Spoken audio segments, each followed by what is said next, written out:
Obviously, I think a lot of people are familiar with your story. You had tried out for American Idol back in, I believe, 2014. You'd been doing music for a while. What awakened the idea of, you know what, let's try a little bit of acting?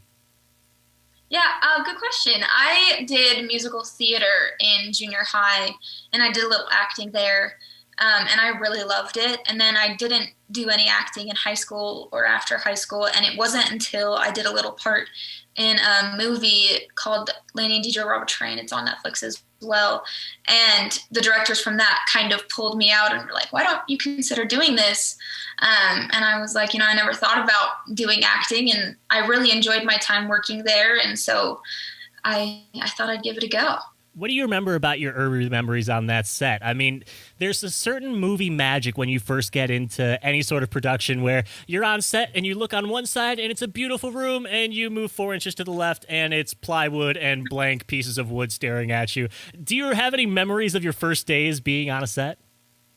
I think for sure the shock of realizing this is how a movie is made was very enlightening for me to see the behind the scenes and how it works and how many times you do a scene and how many times they have to change things and little things that you don't even think of to look for in a movie when you're watching it.